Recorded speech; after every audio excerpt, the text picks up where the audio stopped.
Okay, folks, we'll get this on the road. As we can start up here, guys, you ready?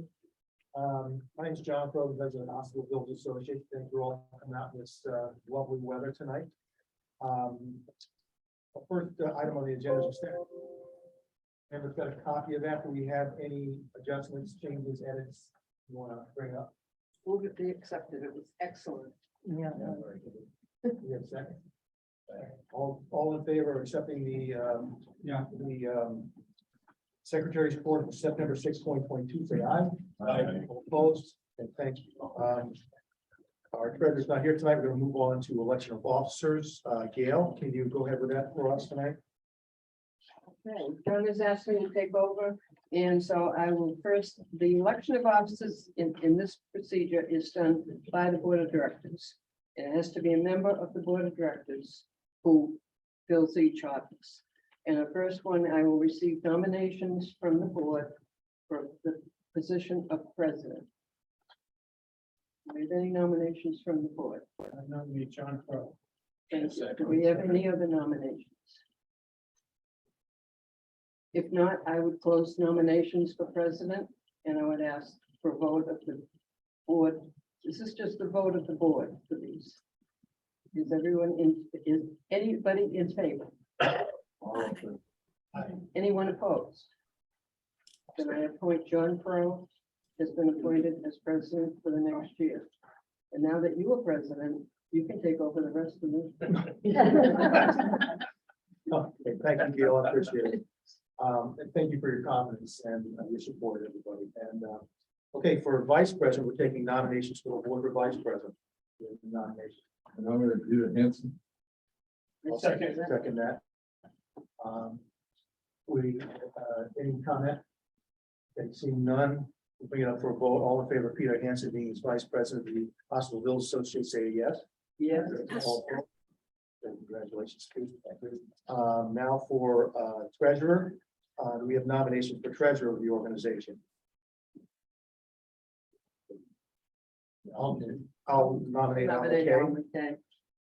Second. Okay. All in favor of Al McKay for treasurer for the next year, say aye. Aye.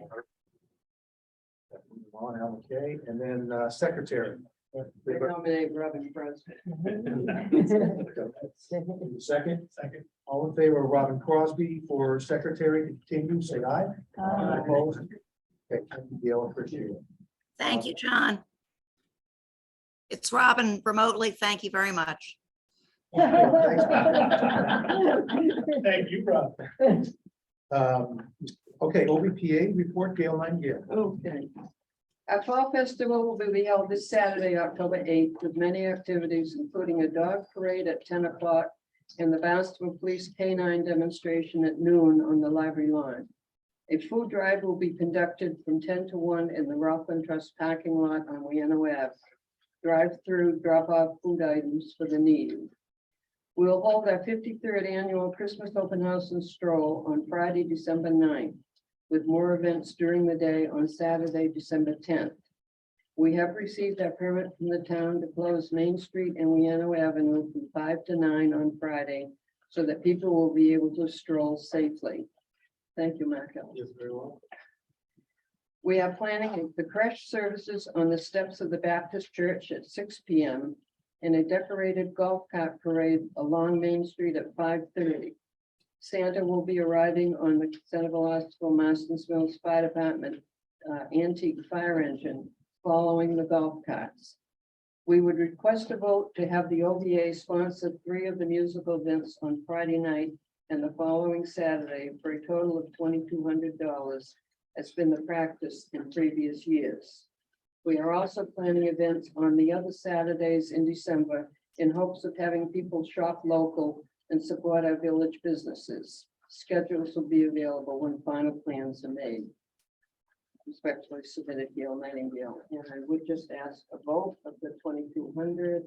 This is, we've always, OVA is a co-sponsor of all our strolls, so they have to help us with some of the expenses. A second.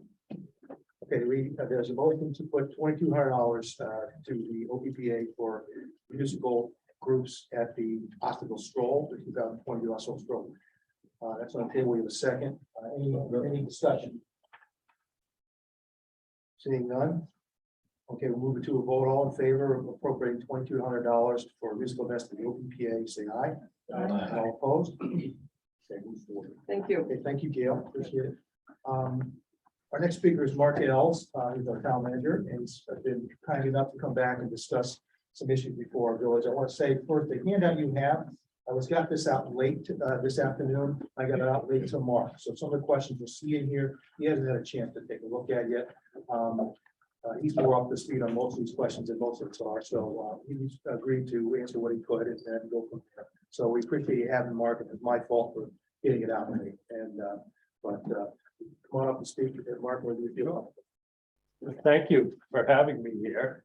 And I think, as I said in my email, monthly or however often you feel you need me to come in, or our staff, more than happy to be here. Because I think we've got some major milestones. I was going to try to touch on a few things. And now I have an outline of some of your thoughts and questions. So I'd like to be able to take them under advisement, look at them, and try to answer them thoroughly, because some of them are answers that I may not possess. And as I shared back the last time I was here, there is a grant area off the backside of Martha's Vineyard and on really south side of Martha's Vineyard in Nantucket that was granted for offshore power. And the entity that received that, it went through, federal review and issuance, is proceeding with looking at landings here on Cape Cod and specifically the town of Barnstable. First group that we worked with was Avangrid and Copenhagen in a partnership. They're doing what you see occurring at Dowses Beach. Avangrid has continued with an effort at the west end of Craigville Beach and up through the center of Centerville, ultimately into a different substation on the west side of our town. The first project's going to a substation on the east side up by the Mid-Cape Highway. There's a third proposal to do a landing, and it's been identified at the beginning of this year, and I think it's probably why we're all here. So I think the discussion is even more than just Dowses Beach landing. To have a landing at Dowses Beach. And they proceeded, they being Avangrid, and they identified different names for different projects and create different, limited liability corporations. And that's typical in this industry to, for each of the projects. The first is Vineyard Wind, the second is Park City Wind, the third will be Commonwealth Wind if it progresses as they are proposing to progress. They have filed at the beginning of the year with the Bureau of Ocean Energy Management and proceeding through an environmental information statement at the federal level. So they are proceeding with that. They don't ask us to do that. They have that ability. They have also, the end of September, filed in the state of Massachusetts now with under MEPA, the Mass Environmental Protection Act. The first step in that is to file an environmental notification form. Typically, especially of a project this scale, though a determination will be made, a certificate will come out. That's followed by an environmental information report. So it's more in depth than the ENF goes to another level of study where even more in-depth questions get asked. They also will file, which they have not done yet, but I believe they are planning to do based on the document that they posted. If you go to section D of the ENF that was filed, you'll see their schedule. They're going to go to the DPU Energy Facility Siting Board, which is another state agency that will review this project. That's the state agency that has the authority to supersede our authority here locally, for the most part, not in every category, and potentially issue permits. Now, if we don't agree with the project, it's obviously going to be a much more difficult process for them to achieve that. But it can be done. So they don't have to come to us and ask to do this. So that's where they're at. And there's some critical dates, and I'll come back to those. What I asked town council for was for the authority to begin discussions with Commonwealth Wind about a host community agreement. I asked for that authority because I don't believe it's appropriate for the town manager of Barnstable to sit down with an entity and begin that level of contract discussion that would be a long-term contract without full knowledge of the public, without council providing me a resolve stating that they understand this and that I should proceed with it. Then I would have to go back to them again when that process would be finalized. And it typically coincides with them securing all of their permits, though it doesn't have to, or close to that process. Then you know it's going to be a viable project. And I would ask for signing authority to sign that document and enter into the host agreement. I haven't done either of those last two steps. What I've asked for is the authority to do it. As questions came up from our community, I made the decision after talking with the leadership of the council to pull my ask off the table. I felt as though it's been somewhat of an odd process this time.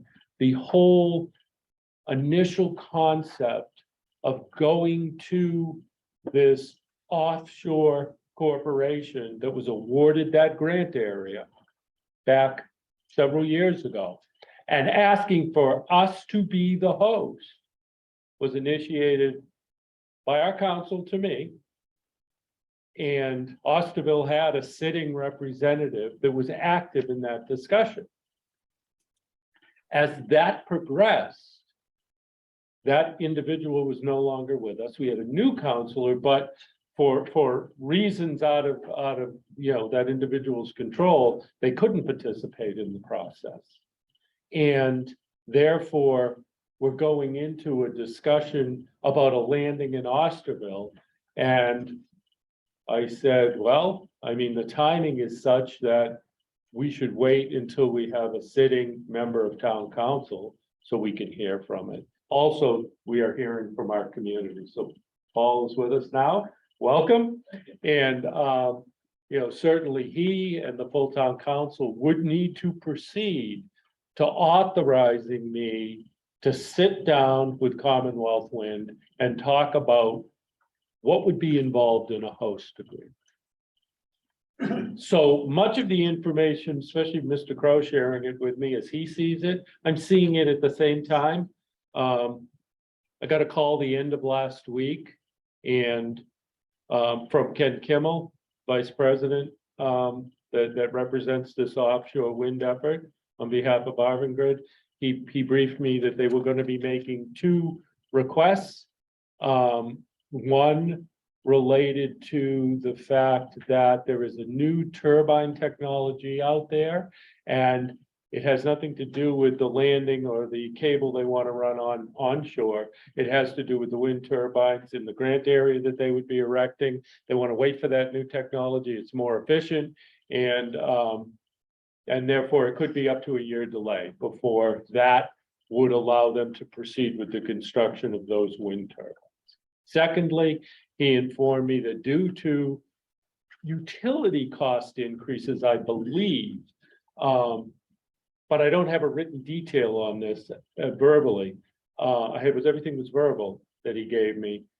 They were going to go back to DPU and have discussions about whether it would be appropriate to ask for a modification of how much they sell their energy from this project to the entity that's purchasing it.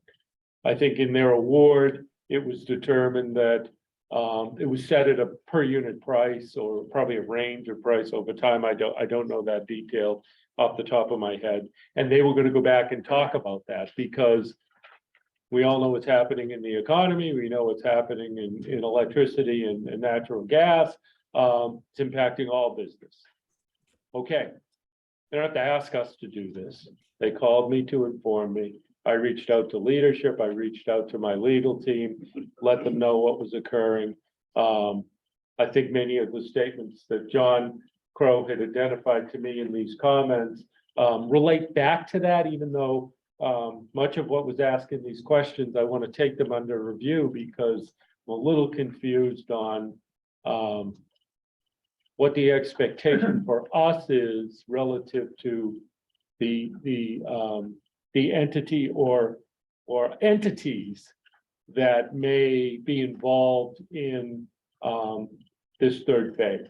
So I want to better understand that. I haven't been briefed by them certainly on many of the quotes that you picked through their different press releases and other information to try to understand how that might relate to, for example, if I were authorized to enter into a host agreement, who would be the entity that would have capacity, that would have the authority to sign into that agreement, and what is their financial viability? I mean, from a financial viability standpoint, we really look at it on three levels. We look at it on what the federal government does in its issuance of the grant area to those entities. At the state level, we look at the financial information that comes out of the DPU process and the review of the Energy Facility Siting Board and DPU. Locally, we ask for financial information on the corporation. We look at that in combination with any information that we typically will bring in a third party to help us review, who are experts in reviewing the financial viability of somebody proposing to do something. So that's how we look at that.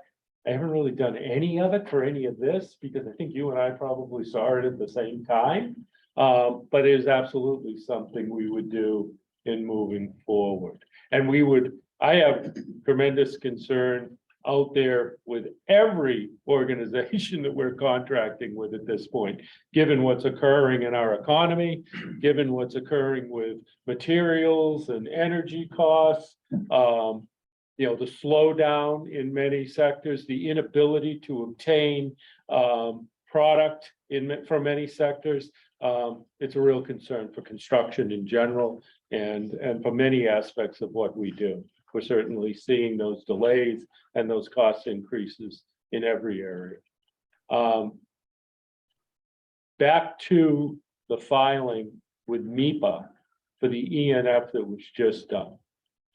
Again, we don't get to say yes or no. I don't know if that's fortunate or unfortunate. I was very frank with you last time. I mean, if we look at our federal government and what they're trying to do with energy, offshore energy, production. If we look at the Commonwealth of Massachusetts in what they're looking to do, specifically, we've probably got 4 or 5 major efforts off the Massachusetts coast right now, from southern Maine down to northern Rhode Island, to try to expand upon the amount of energy that's being produced offshore. I am supportive of that effort.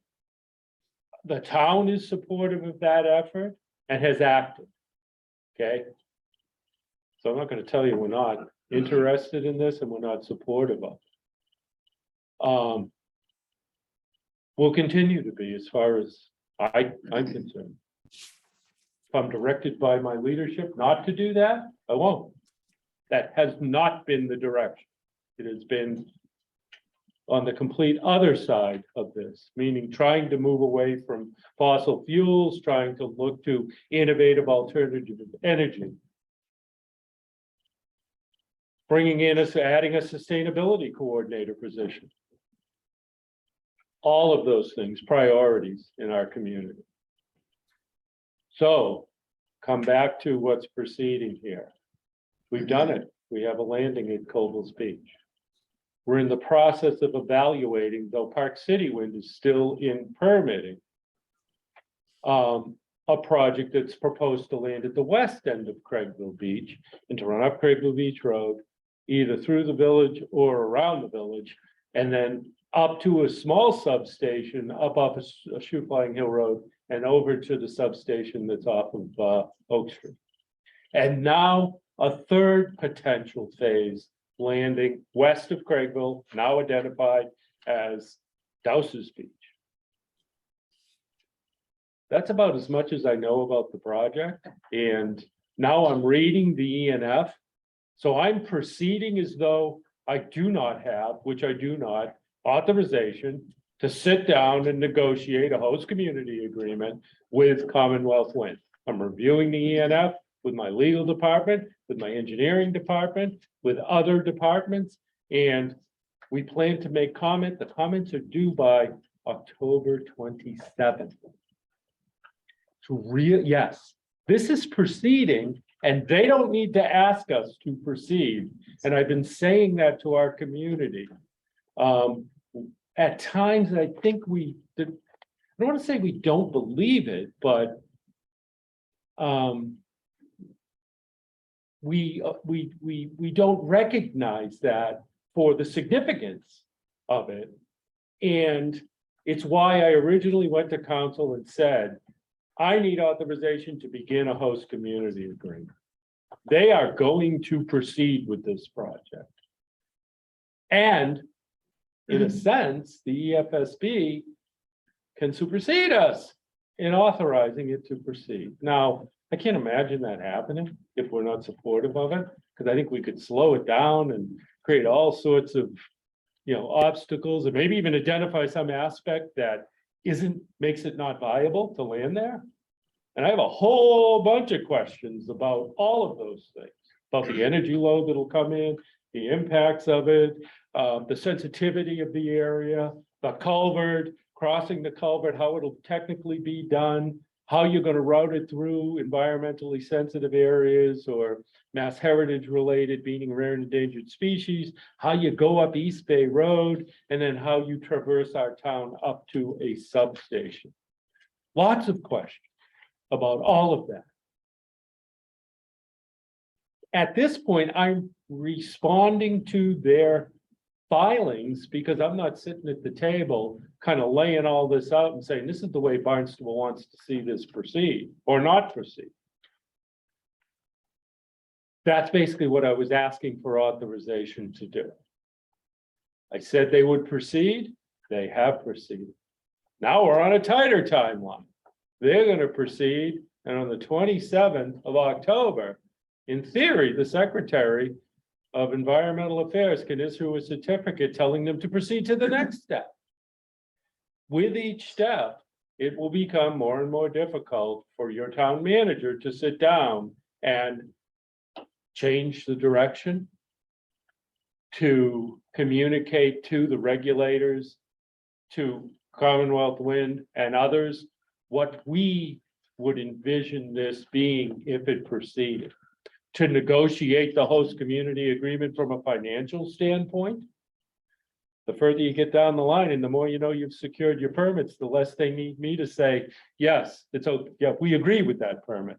They don't need it. They've got it. And that's just the reality of the relationship. So you have no power. Yes, sir. I You have have no power. correct. Yes, sir. No power, so you have no The power. power that we So the have, power is with the opposite side. the power is It's with not the with you. regulatory. Even if we were to tell you the direction we want to go as a group, right? Yes. You have no power to enforce that. If you say to me that stop this project, I don't have that power. So. That's all. It's that simple. What's the meeting for then? Because you've asked me to be here. To do what? Tell you that. Are you just to explain something that can't be changed? Well, I think it can be changed. You just said no. I think it can be changed in that it is of tremendous value to the proponent to have our support for what they're doing. So if I'm sitting at the table negotiating a host community agreement with them, we're able to make sure that we try to get everything we can that we want in that project. But I understand what you're saying. Yes, that's reality, sir. They can proceed with this. We may not want it, and it may happen. Yes, So sir. they're gonna do whatever they wanna do. Well, I don't know If they that. wanna- if they No, can make a I think decision, that they're, They can make the decision, if they wanna come up right up out of Viano Avenue, they can do it, and you have nothing to, and you have no place to stop. well, not completely. I think we have regulation that if they do not meet the requirements of it, we can identify that and we can look to those appropriate regulatory agencies with the authority to prevent something that violates a regulation from happening. And you can make the comment, Yes, right? yes, sir. And they can say, no, Yes, sir. wow. Yes, sir.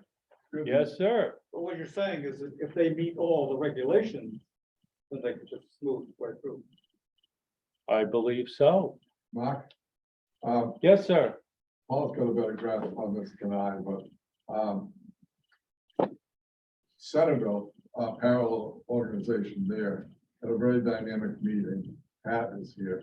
I wasn't there, Paul was there, but they actually, and I realize they don't have power, but they actually took a vote of what their citizens wanted to have happen, and they voted to go around the village instead. So they're in the ball game. They may not have power, but they're in the ball game.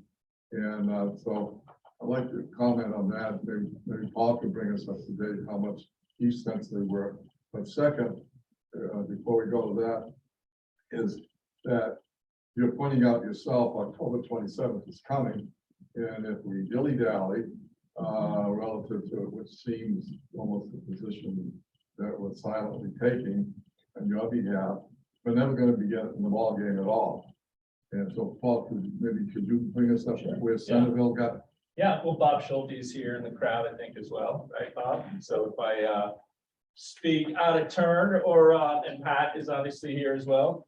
You know, Centerville did, through their civic association, take a very specific route towards a conversation based off, I think, an opening made in a Ken Kimmel related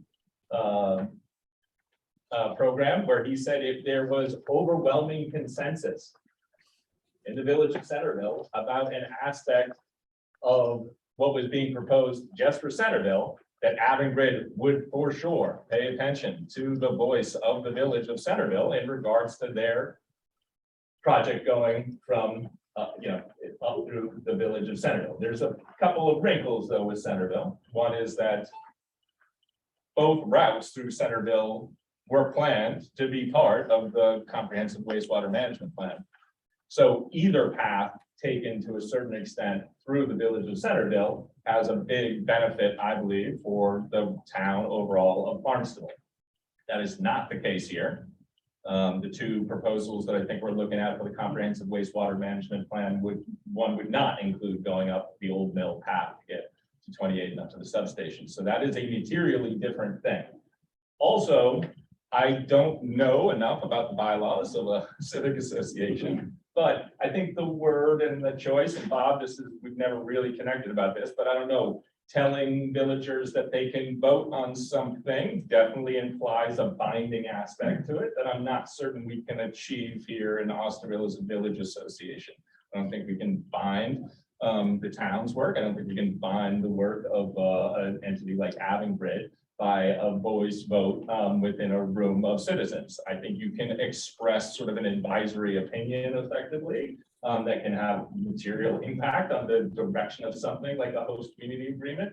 But I think vote just sort of suggests that at the end of the day, that the villagers were making a decision. That might be just a bit of a marketing gray area or something like that, but that's one of the takeaways I would suggest that our conversation sort of steer away if we get to a point at this OVA board level or within the village itself of wanting to express something directly, that we're careful in the way that we proceed towards that expression. Those are the things, Bill, that I took away from that exchange. And I think there is a different conversation for us in the village in particular there are aspects of historic trees and historic homes that we might not necessarily have same exposure here. But we have many more retail and other commercial activities that both, you know, the routes that would definitely have an impact that Centerville isn't necessarily dealing with as acutely. Maybe they have a quarter or a tenth as many of potential impacts on the commercial level. And so there is things to definitely be, you know, to take away from Centerville's process, but there's also things that we would have to do separately and differently here. Anybody, you know, this is my first meeting. I'm gonna make some mistakes. I just, you said it's already been determined it won't go up Old Mill. Nope. No, I'm just talking, that's specifically about, if you look at the comprehensive wastewater management plan, right? That has 3 different phases. The one phase includes obviously coming down and sewering this region.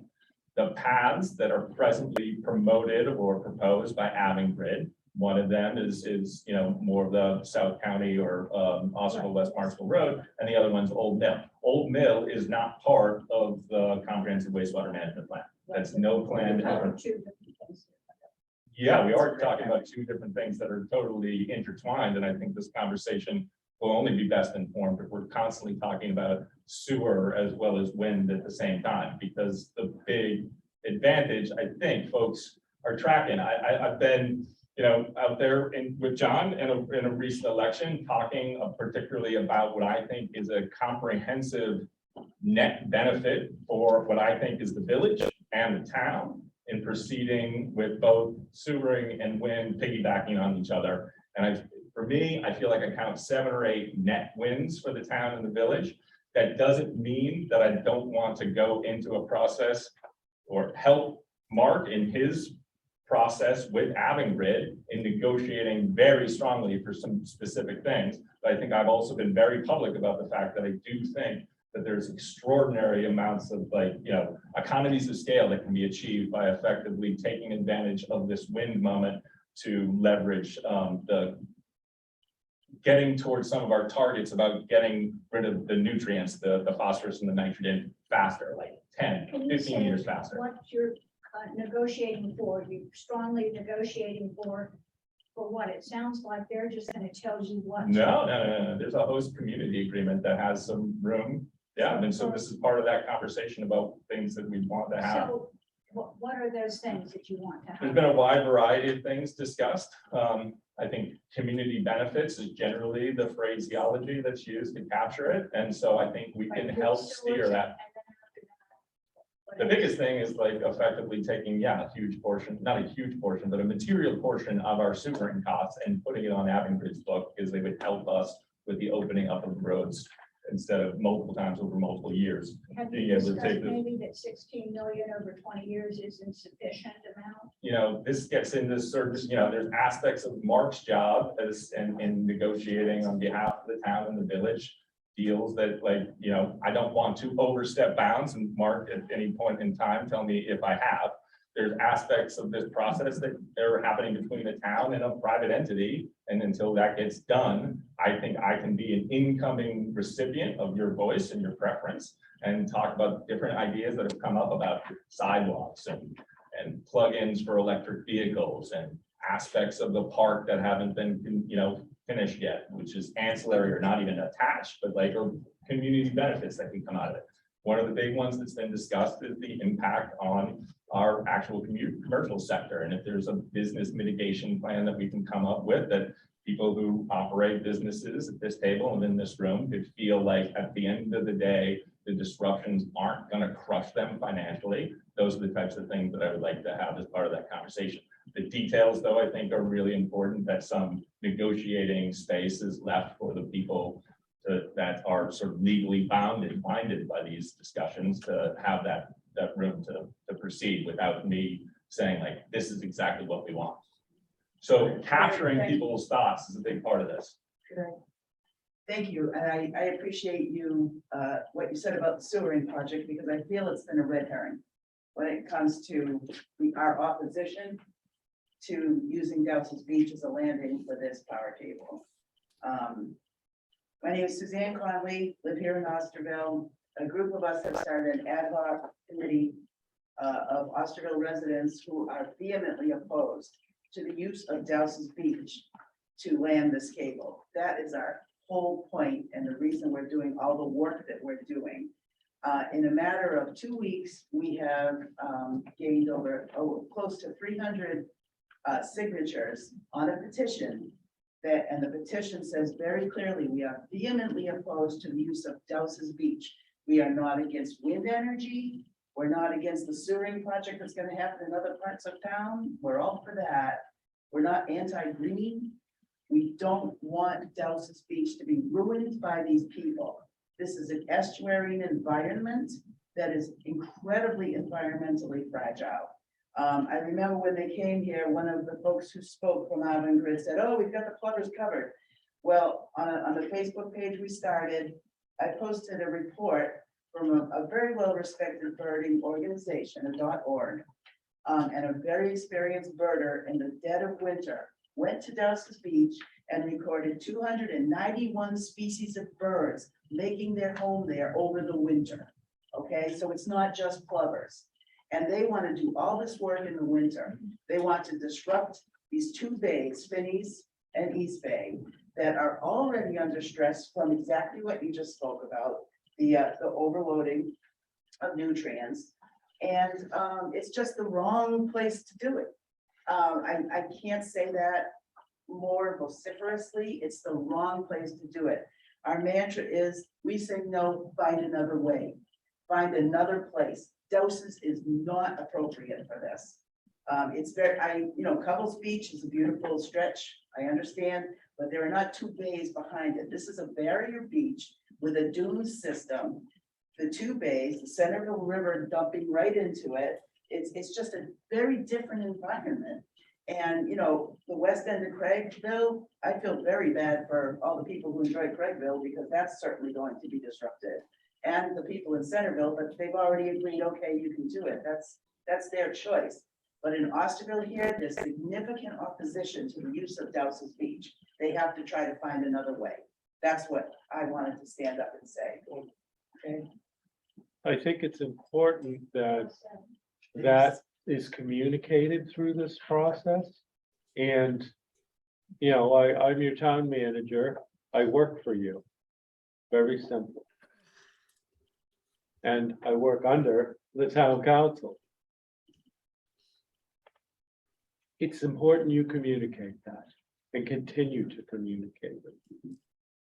I feel as though the message that I brought forward is not fully understood in that we didn't choose this location for that landing. So I'm trying to approach this in an objective way. Comes a little bit back to what this gentleman pointed out, which is this can proceed whether you like it or not. We just can't say no. You're correct. Can we do things, though, to identify why it shouldn't proceed at Dowses Beach? Absolutely. The first opportunity to do that is now. Now, before and by the 27th. Can you postpone that date? I have no authority over No that authority. day, none. I will say, just But what we can do to answer your question, I'm sorry, you can ask for an extension of that date to the state of Massachusetts. And based on your reasoning for that, they can extend it.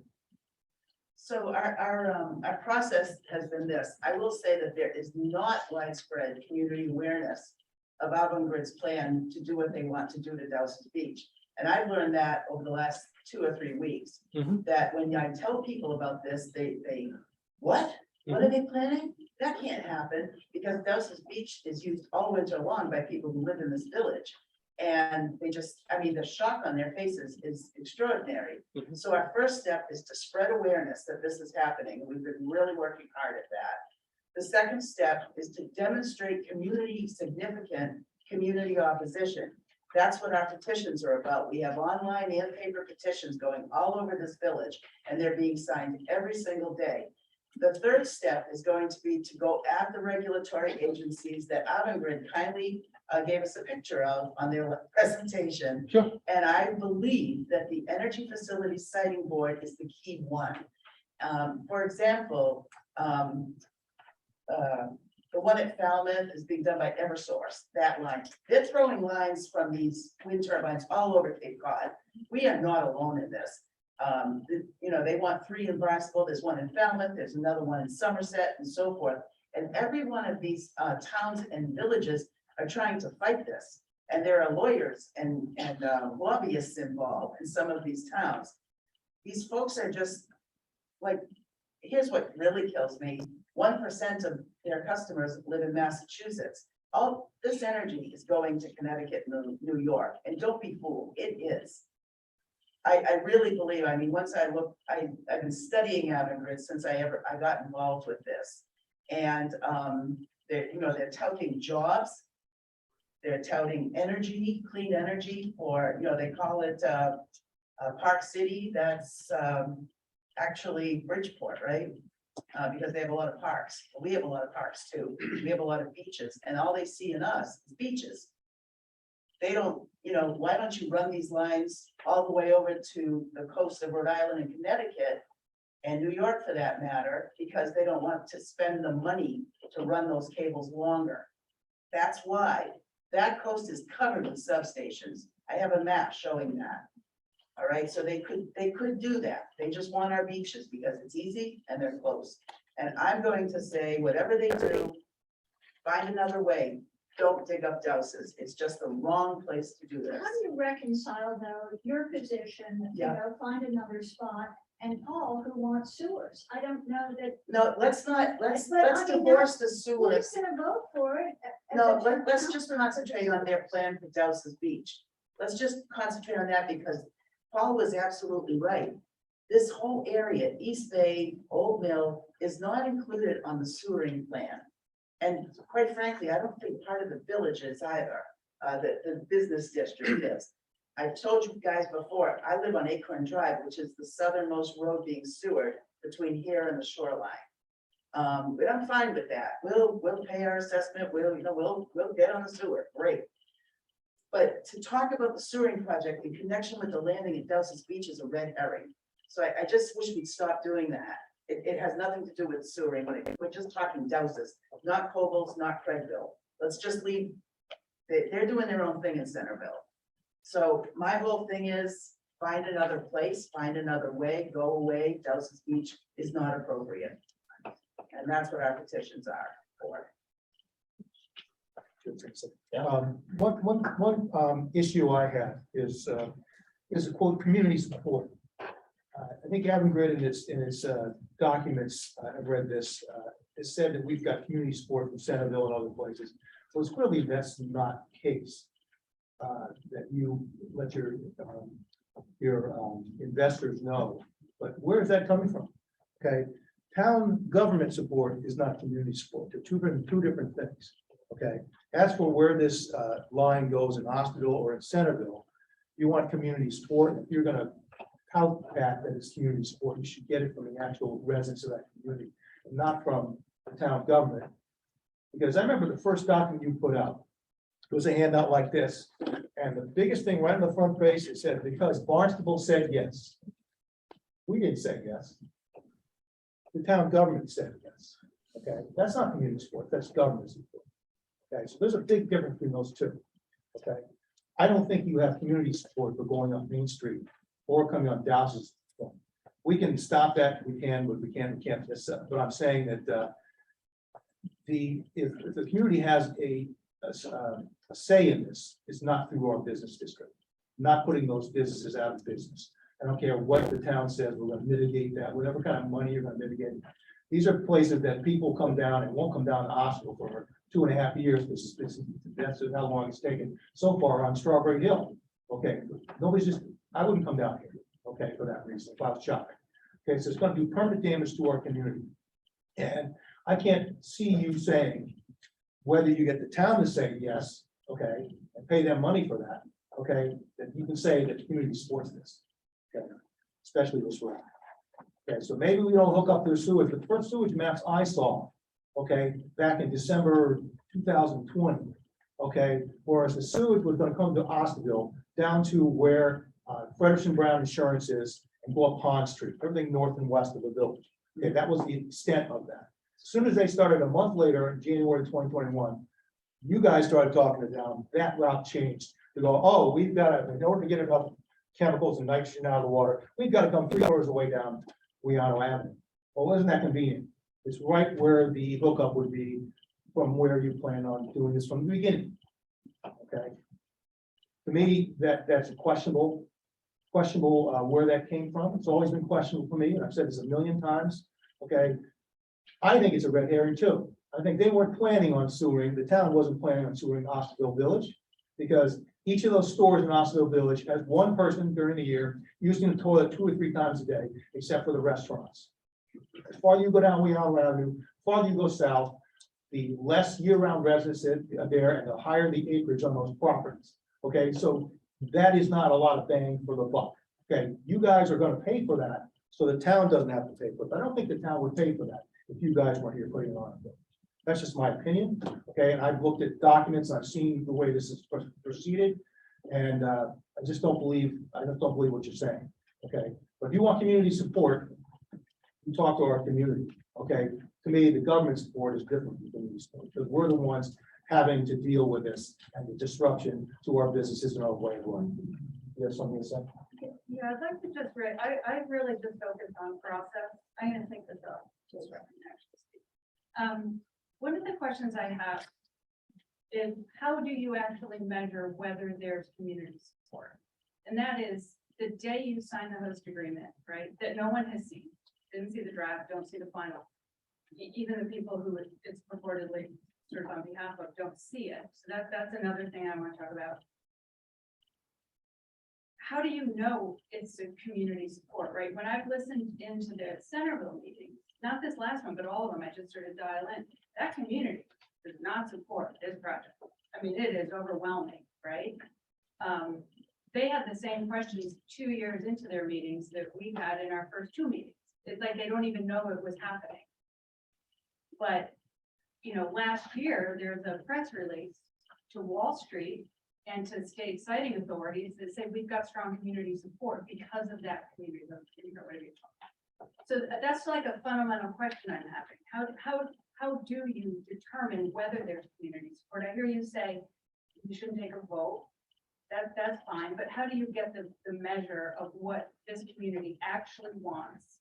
So it's fairly and accurately represented to Wall Street and to siting authorities. I just don't have the answer to that question. I don't know if you do tonight. That's one question. And can I just ask my second? My second question is the process around the host community agreement. In Centerville, I just tried to read back all the little steps along the way. And it looked like the council authorized the manager to go negotiate. You go do that in confidence. We're told a couple of counselors joined you. That's what Ken Gemmell said. I don't know if they signed a confidentiality agreement, but whatever. There's no community awareness during your negotiation. It gets signed without the community knowing about it, without the community getting to comment on it. You can't even find the thing, and then it's done. So that's my second process question. How do people get to influence and understand what you're talking about if the process you've used to date is just give me authority, I go in that room, I shut the door, I come out, and it's done? So those are the two. I just am a process kind of nerd, so I'm gonna keep going back to it, and I apologize. Yeah, the process that we've used in the first 2 projects was an initial, when the proponent came to the town, to me, I bring it before town council and ask whether they want me to proceed with the discussion. In all 3 projects, I was told yes. I also am aware of what I spent the first 30 minutes talking about, which is the process which they proceed through with primarily the EFSB is the key, as somebody said that, but absolutely, that's key. Like any contract, as it's being negotiated. The people at the table were myself and the attorneys. Didn't have any counselors there. But Ken Kimmel told us you had two in both agreements, just so you know. Well, I don't know specifically what he's referring to. When I get to a kind of a final draft host community agreement, I bring it to the council and present it in executive session. They review it. I make a recommendation relevant to it, and they either authorize the manager to sign it or not. That's very simply the process that was followed for the first two. Could you amend it so that it's, people can look at the draft? Why is that executive session when it reflects community support or not? Because it's still a draft legal document, is my understanding of, to answer your question. Could you bring forward the material terms and conditions for public comment? Let me go back and let me come back to you next meeting and answer them. I don't have any problems with it. I think if you go back to the twice a month presentations I was doing to the council, I was referring in general to those significant efforts that would result in being included in that agreement. Like us, and I've used this in the past to describe one of the things that went far beyond what the regulators would have required. And that's a containment system and a modernization of their substation. We live on top of the water we drink, and it's critical that we protect it at all costs. We achieved that. We brought in a third-party expert to help us do it. So I want to give you a real answer. That is not how we do contracts. I don't believe it's unique to Barnstable. So let me come back to you, if I could come back, yes, so if I could come back to answer that I would question. really appreciate that. Yeah, And I'm more than happy. You asked that last time too. I I think. looked at every single thing you did on Park, just to the Yeah. process. I'm like, this is totally behind the curtain until it's over. And it's, and then all of a sudden, it's, oh, this represents the community support. It's like, Right. Is the community there's just support to nothing to you, support that. just the council? Does the council represent the community to you? No, I think that the broader comment that I hear and see as we progress through the process, there's no way not to incorporate that because that's who I serve. I'm just wondering how it got out. So, the community supported. I mean, I don't see the divide that's being described between what we do in my job every day and what the town of Barnstable or any one of our villages wants. So I think that's being unfairly characterized. I've been here for 33 years and served this community. It wasn't a broad question overall. It was in this context. Yeah, and I think. So, but I see that being stated over and over again, and I do have a problem with that because it's inaccurate. I'm sorry. Well, what it would be good to avoid is a public statement to citing authorities and to Wall Street that there's strong community support when there's not. And you don't want a situation where town government is saying A. And then, there's some group or organized, I don't know. Community group. That says, no, the citizens are opposed to their town hall, to all these, whatever you're gonna go to. So. But we're not hearing that from our citizens. I am hearing it here tonight with Dowses Beach landing. I'm clearly hearing that. I understand, but My in question is, general, will you take that into account? If you hear that from us and I demonstrate to you the number of people living in, well, it's not just Osterville. but to the it's degree that us. my authority allows me, Yeah. yes, but if my authority doesn't allow me to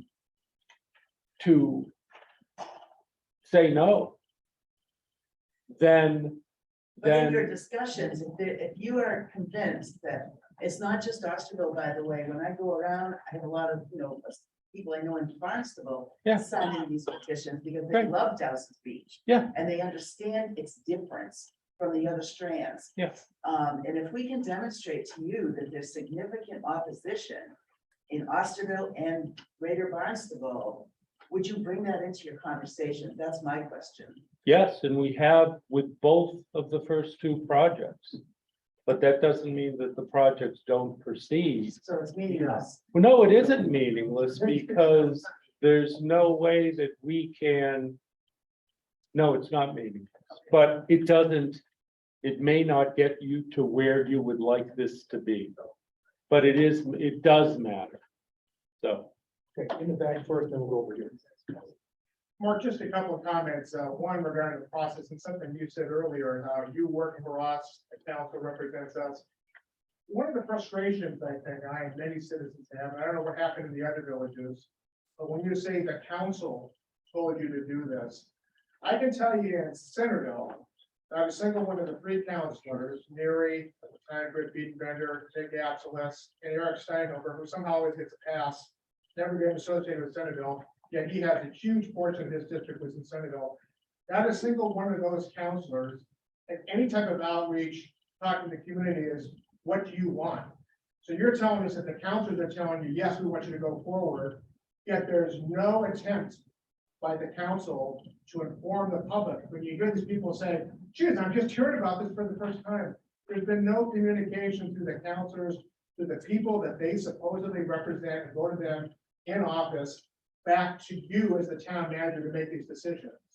So you've got 13 people up there who are making decisions with little or no input from the citizens, and then represented it as, this is, then you turn around and say, this is what the town wants me to do. Barnstable wants this, the citizens want this, and there's been no attempt, or very little attempt, to find out what the citizens really feel, until now, when people get so riled up and irritated that they've got to mobilize these, movements and signature drives. That's the problem. So, Well, I don't know, you tell me, well, I'm here and we're beginning this process, though the proponent is going to proceed along their timeline. And I can't say that enough. It's really important that all of you realize I don't get to intervene in their timeline. Really important. Know those dates. Know when comments need to be made. If you feel like it's too short, ask for extensions, justify it. Paul's here, I'm here. I stopped my request because I thought it was important that you have somebody sitting and there with me as I come before you, okay? That hasn't happened in a few years. When we go to Centerville, I disagree with you. Paul Hebert, Brett Biedenbender, now Nick Atzelis, they're pretty actively involved in all of these discussions. And I know that Vineyard Wind had over 70 public meetings. And we often get comment that we're not transparent, that we're not there communicating with our public. I would argue that point, but I understand why it takes something significant to have people come out the way you've described. People are busy. And they've got to really feel strongly about the issue to come out. That's what I've observed in 33 years of service. I'm listening to you. I'm here. I'll be here every meeting. If you want to have more, I'll be here. I know Paul will do the same thing. Let's continue this discussion. Let's make sure the comments we make represent Osterville and Barnstable. It's Barnstable. Okay? And this is a village of Barnstable. I know you all know that. So that's all I can say to you. I plan on, without any authority other than what the town council and the charter granted the town manager, to review every document, to make comment by the deadline on every document, whether there's a host agreement or not. The host agreement just allows me to sit down and say to them with authority, recognized by the town council who appoints me, that I'm going to ask for more. In fact, I'm going to push for things that are nationally recognized to protect our water quality, okay? Which we did in the first two host agreements. I'm going to ask for things beyond just repair. Now, you may say, well, of course you should. you know what, when the regulatory agencies make the decision on this project and you don't have a town manager doing that for you, they're gonna require them to do the minimum. To do what the regulation says. That's not what we got out of either host agreement. Excuse me, one, So I think it's really important for you to know that, and I'll do my best to serve y'all. And I hope at the end, whatever the outcome is, that you feel as though I have represented you to the best of the ability. And I don't feel as though in the first two projects, that wasn't done. So I would disagree. Question? I do, it's Steve Costello, Mark. Yes, sir. Just a couple of things. I understand the passion about Dowses Beach, and I Yes. also understand reality. The fact is, I don't believe you can unbundle the sewer part of it, that's my opinion, the way that I view it. But secondly, I'm a realist as well, so based on kind of the points Mark made, that if in fact an agreement can proceed without a host agreement, as Mark said, it does leave us, in my opinion, extremely vulnerable to the whims of utility. So the question would be, is it practical to think that with a proper host agreement, that we on the front end talk about things that we must have, such as the concern about the business district is clearly a huge concern, particularly in the summer. And we talk about a construction schedule that doesn't allow for construction during, peak summer seasons where we can Absolutely. ensure that we're not going to. Everything's on the table, and hearing your collective concerns is what I would want to make sure are included. So that's the short answer to it, and we'll try to do that. Now, does it have to go that way? Well, if they want our support, it does. I have a lot of concerns about the landing at Dowses Beach. I didn't participate in the selection of that. They came in under the authorities that exist out there and have proposed this. And now I'm sitting here, knowing what I know, trying to come up with a process to make sure you and the town of Barnstable comes out on the positive end of this process to the best of my ability. That's all. That's as simple as what I'm trying to do, but as complex as what it is. Right. Yes, ma'am. Is it completely off the table that instead of coming ashore at Dowses, and I think Pat's back there, maybe I can ask him, that we combine with the Crystal Beach? I know they told us originally the roads couldn't handle all the cables. But then at the last meeting, they said it wasn't that the roads couldn't handle it, it's the one inlet over the Crystal River that can't handle it. Is there any reason this landing couldn't be combined with Craigville and a second, whatever you call it, tunnel, go under the Craigville River and everything go down the roads that are already disturbed in Senegal? Yeah, thank you for the question, Gail. So our team looked at that extensively. When I started with Avangrid in January, our CEO, that was his main directive at the time. We were selected for this project last December. So really, the work started right after the first of the year.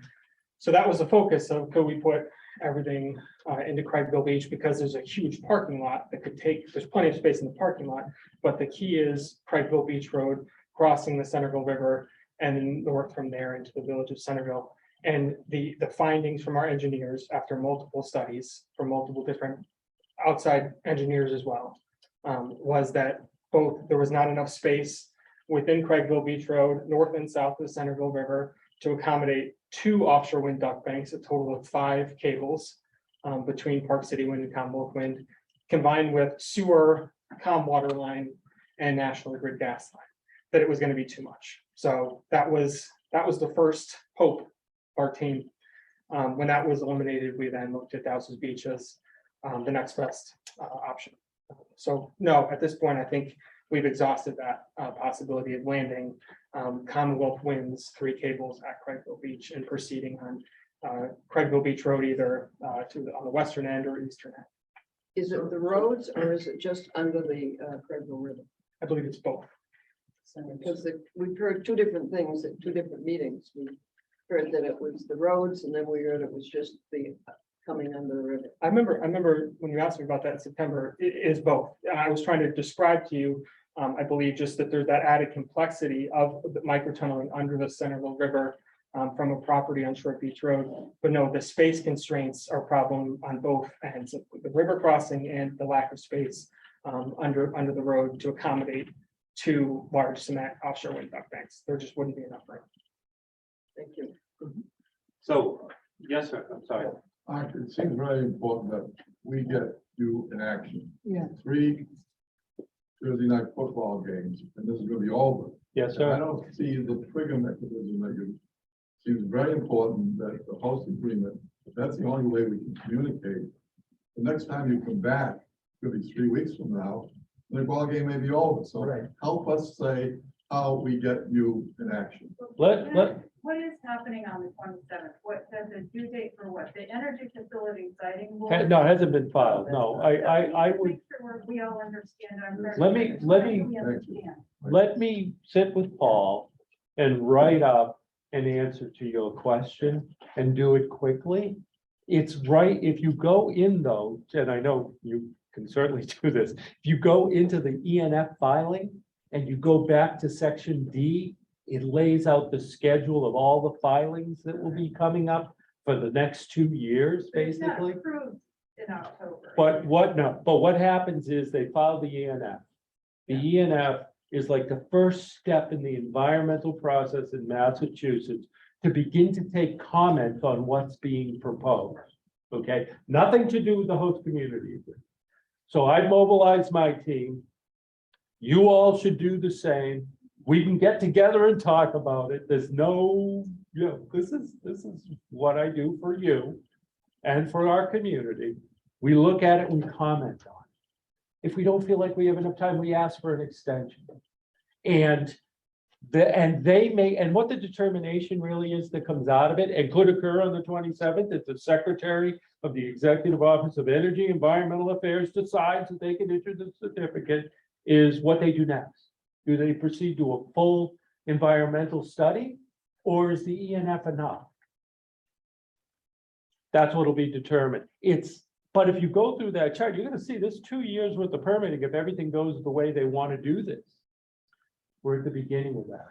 The host agreement is separate. The host agreement is where you send me in to try to sit with the proponent and say, these are the things above and beyond the regulators we want to have happen in Barnstable. That's what the host community agreement is. Now, each check in the box they get as they go down that list of regulatory satisfying those permits, the less motivated they are to come to me and say, oh yeah, we'll give you everything you asked for because we want your support from the beginning.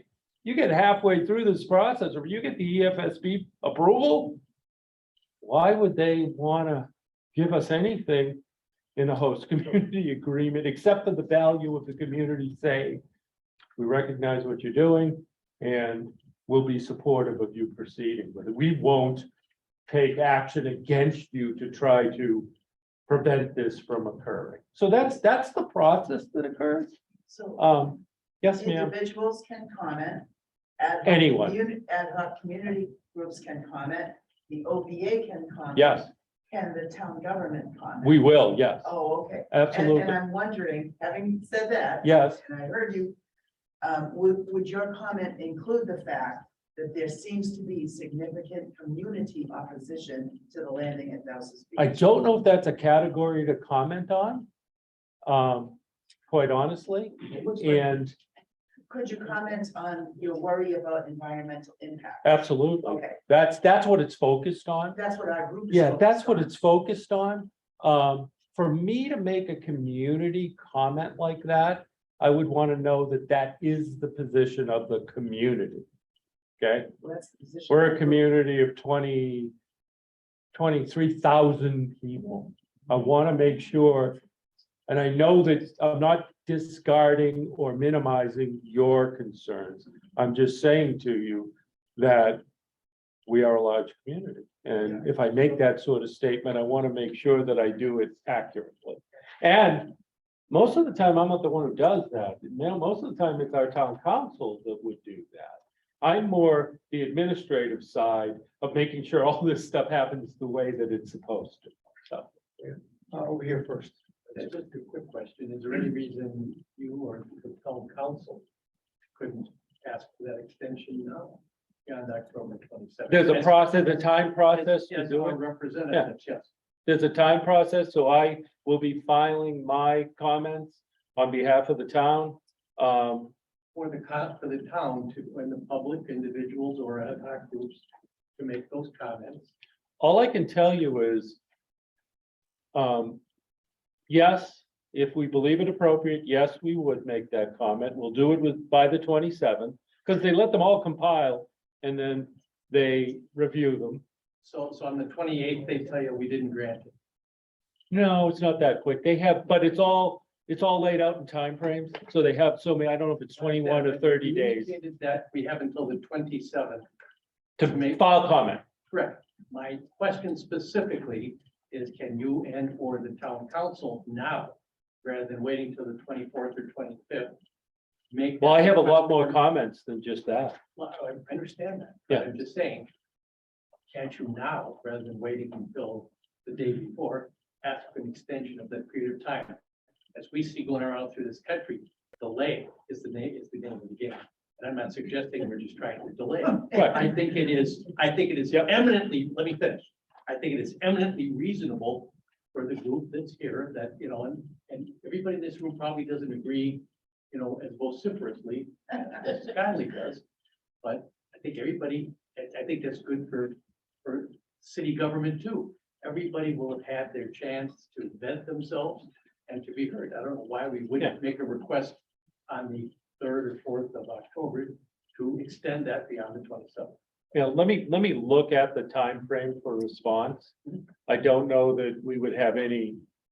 There would be no, I guess in my head, I want you to know what I'm thinking. Sure. They're not gonna look at it till the 27th, so why wouldn't I try to compile a full response? Both perhaps that and all of our other comments about, when you look at the categories in there, they address like categorical areas. And sometimes it's automatically, because of the threshold being exceeded, thrown to the next permit. And sometimes it isn't, so a determination would say, no, you don't need to. Why wouldn't I go through the whole thing and just answer it thoroughly? From your perspective, after all Yeah. the years you've done that, Yeah. council and their daily experience, I can understand. Well, the council doesn't really do that, but they would want want, the people in this room that don't do this kind of thing every Right. day, they may appreciate the extra 30 days. Yeah. Because the world's gonna end if we don't. well, if they get granted, they Yeah, they may not. absolutely. Right. Absolutely. Sir, do you have something? Yeah. It's a hypothetical question. Right. Let's say that you were able to get a piece of paper out to everybody that lives in Osterville. And you asked the question hypothetically, are you for or against? Okay? And then you collected all this information hypothetically, thousands.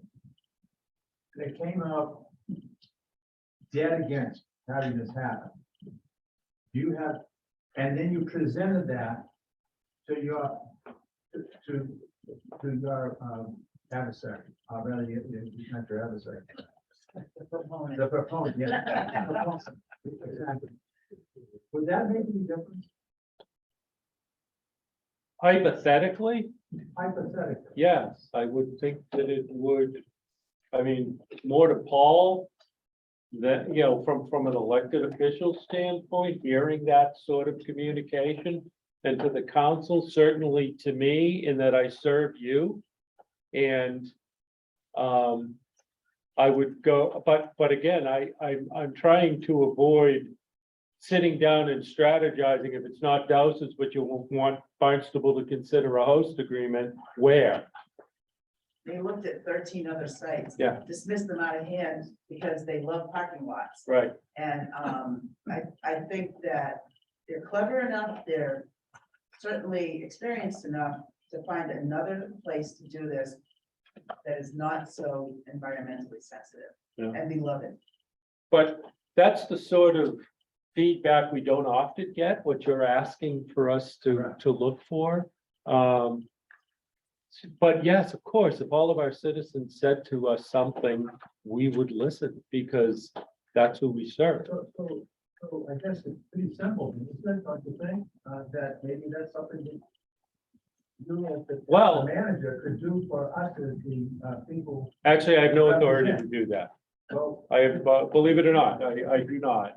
But I could certainly gather information to the end that you're trying to suggest. I could gather that information, but to go out to the public with some sort of a vote, I'd need to have council authorization. So, if I might, to your Yes, defense sir. on that. Yes, and sir. I've been in different situations. A vote of people that don't know, and I mean this with all due respect, 10% of what just this group knows. If I were representing Avangrid, I could probably blow holes because they couldn't have Swiss cheese in the value of a blank vote without a sufficient amount of information. but, That would be but very our difficult to public's have credibility. concerns Wow, are really important to us, so I don't want to minimize that. I agree. I mean, again, that's who we serve. So. yes, sir. One quick question. It's all this talk in this thing. I know you haven't had a chance to read it, but how do you know who you're negotiating with when the company might be? They have to show us like, who has the authority, the capacity formally under the corporation to have those discussions. They could permit under a company that may not exist as it does today. They could probably just sell the permit to the. It would be up to the regulatory agencies that look for that same sort of determination. And anybody who signs a contract with the town council and the town charter has me or the school committee or the airport commission as various signing authorities within the town. Any entity from the outside needs to provide us that documentation that proves that whoever we're sitting with and negotiating with, whoever we're signing into a contract with, has that signing authority. So I don't know how much. Agreed, and have Yeah, the that's- financial ability to carry. Correct. Carry out to be. Yeah. Mr. Ells, Yes, yes. I looked at the document they shared with, their investor group. There's talk of postponing this project for at least a year because of the cost and availability of materials. Someone said to me, and I'm not sure if you know the answer to this, that if they do that, and their parent company is pushing for that, even if they don't build the turbines, they're going to still go ahead with running cables under our beaches. Is that true? I mean, would they postpone the cable landings? While they're What- postponing the whole project? What they've said to us is that they want to delay the purchase of the turbines because a different technology, a more efficient technology is coming out. And they don't anticipate that changing their permitting process or their land side construction Yeah, process. so they'll run. the That's cable what even though they- There are no turbines. That's what they have said. Well, yeah, but I don't know the Yeah, I know. details of that yet. I am receiving the information at the same time. Pretty much that you are, a little advanced, but, maybe a few days, but, that's how it's working right I now. guess what bothers me is long-term viability of this entity. I don't think it's completely assured. Yeah. And if they rip up our beach to land the cable that'll never be used, I just, the whole thing is just starting to seem kind of. Well, what I'll do is I will commit step by step to have consistent meetings with you. And waiting 3 weeks isn't the way to do it here with a deadline coming up. I'll continue to communicate with you. I'll let you know what we're doing. And I'll just continue to meet with you and listen and try to take that input. I'll talk with town council about a broader discussion if they believe it appropriate. And we all need to stay on that schedule of looking at what they can do next, whether we support it or we do not, because it's critical. It's critical to this. Yeah. Okay, my question is to your point of coming back and being able to talk to us.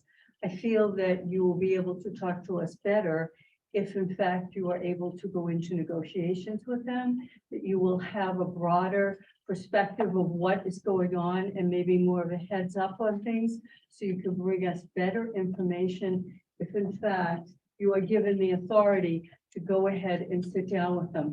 What bothers me is you're not having the authority to do that. You're not really getting necessarily all the information or timely information. If you pick up bits and pieces, then you are formally able to discuss it with them. And so I, like Bill has mentioned, feel that it's very important that you go ahead and have those discussions. I'm gonna try to bring you back real quickly, options, somewhat along the lines of what Ms. Hunt has asked me, which is, you know, the host community agreement lends itself to, we support the project and we're gonna try to negotiate to get more for our community than we would typically receive. I'm concerned, and I don't think I should proceed with those discussions without authority from our town council to do so, because the fact that I'm town manager means, go back to if you look at the charter and the authority that your manager holds, me sitting down with them and having those discussions, start to take this down a road that at a minimum, our council needs to be aware of, and more broadly, our public does. So, I really need to go back and discuss this process that we're doing. I did recommend, and I do recommend exactly what you've just said. I feel as though I'm at a disadvantage to represent our community by not having that authority now. They're going to proceed with this permitting process. They are allowed to proceed with it. And the further they get down and secure approvals, the less of a position I have to go in and negotiate those things that we want. And that's all. So, I mean, that's what I had asked for from the beginning, and that's what I would still recommend. They have funds in their budgets for mediation if there are any problems during the project or say 20 years after the project. Are there Yes. funds to fix things if Yes. something goes wrong or stop? Yep. Yeah, and there's sureties in there to protect us for performance, et cetera, payments. So, but I don't know that I can offer a lot more at this point, except, sure. I know it's really short. When I was, oh, the math, I know. If every time that I went back to look at this, these items were always the last item on either the old or new business agenda, as late as it could go on whatever segment of the agenda, it was always the last one, 11 o'clock at night, people are asleep.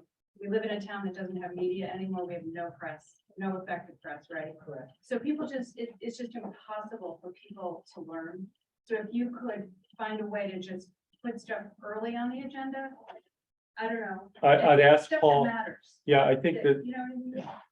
I don't control the town council agenda. I have no authority. So I will bring that message back to leadership, and Paul's heard it as well. And we will try to make sure that those issues that we know our public, especially our entire public, want to hear and participate in, are early. I know that our leadership does try to do that, but if that's the case, I thank you for identifying it. I'm not aware that it certainly isn't intentional, but, okay.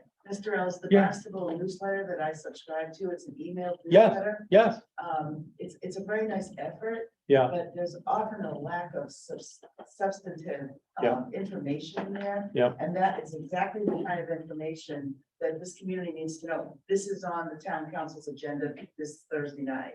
You know what I mean? And this is, there's a project planned for Dowses Beach, and there'll be a large meeting at, a large venue. okay. I'd like to see that Barnstable newsletter used in that capacity, because she's absolutely right.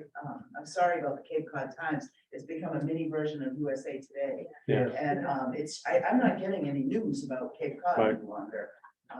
So anyway, that's just Yes. a suggestion. Let me look at that. There's multiple ways. Let me kind of have Lynn Poyant reach out to you, because I put out town manager communication memos that are usually business oriented, not, Where but do we get those? they're right on the town website. town So I'll make website. sure you have that, but that may not even cover what you're looking for. Yeah, I So, think a push out is a great Yeah. idea to get that Yeah. kind of info. Okay. out. good. I also say, I'll reiterate what Heather said about the agenda and what happens in the wee hours of the morning. Okay, I've actually commented this a number of times. That is a regular occurrence. Okay, you're going to be on town council, you're on council, I think you should bring that up. If people are interested in what goes on, they come to these meetings, you watch, when this is over, we still got a small agenda to go through, and everybody will leave. That's fine, okay, but what I'm saying is, okay, that's what the town council president is hoping for, I believe, is what he's done in the past, and I'm not talking, I've been here long enough, a lot longer than some people have been here, we know this is a usual occurrence, so if you can take that into mind. And the other thing is, before ink is dry on contracts and, Barnstable said yes. First time we got from Avangrid was in March 15th that this was happening.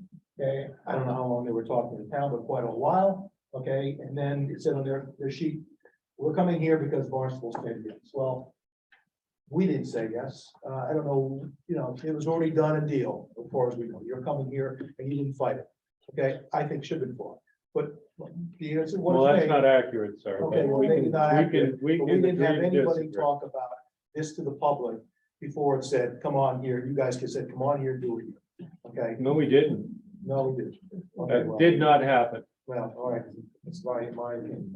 But if you can do something about that, Paul, appreciate it, about having issues that are of importance to the community that they get there for, and they're obvious to almost everybody in the audience, what those are, to not have them. But what I'm happy happens, to do sir, that. I'm happy to do that. And I I think it's incumbent upon us who sit up at the front of this room also to commit to consistent communication that's accurate, John. What So did I do happen? Feel that What I've dug into this a little bit, and I think the way you characterized in particular this small segment, which leaves an impression with the 27 people that are still in this room, is an inaccurate characterization of Right, the work and the town what- has done to this point. Well, I what disagree. did happen was that they came to us and said to us that we've been awarded an additional grant area by, out off the backside of Martha's Vineyard.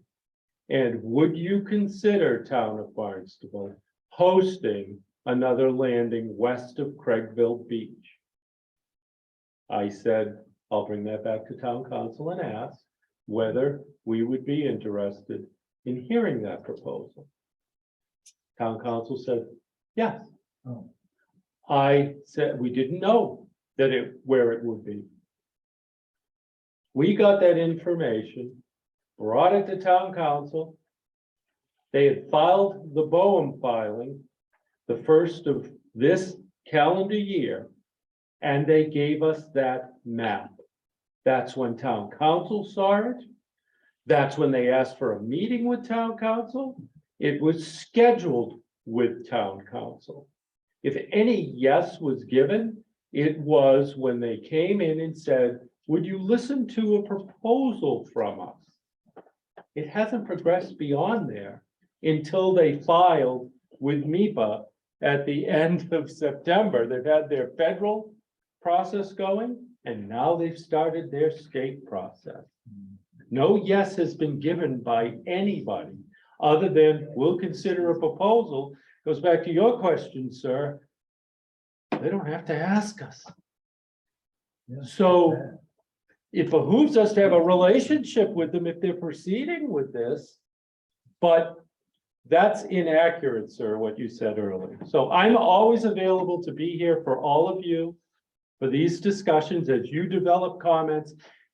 An individual or a group beyond the town government, their say matters. The more communication through this process they get, the stronger a position can be created. That's in our plan. Please, if however you feel, ma'am, please. And if you need help on it, call me. All Be right. more than happy to provide you support, okay? If I might. Because that's what we're here for. Last question, comment, I promise. Some of the ancient history for some of us is what it is, we are where we are. I think number one, I'm asking you, and I'm asking the council, give everybody that wants to the opportunity to make a comment. They've got till October 27th. I think it would be incumbent on the town, on the council, to ask for an extension of that. So later on, we've given everybody that amount of time. Yes. The one thing that I mentioned this, the last thing that perplexes me, because I negotiate contracts like this for a living, is what I don't agree with is that you need to have that authority to do a host agreement in order to get the information you need sufficiently to bargain what you want to. To me, that implies agreement with going forward with the process, which I don't think we're at yet. I think we need to get that extension, and then everybody can say what they want to say. My experience, I'll say this, probably not happened with the Avangrid people when I spoke to them. They've been pretty transparent. They've answered my questions. I'm not an environmentalist. I'm not an engineer. But they've been pretty transparent and straightforward with me, and I appreciate that. But we need an extension. And again, it perplexes me, and I mentioned last time why you can't ask and get every bit of information from Avangrid before you have that authority, because they want this to get done too.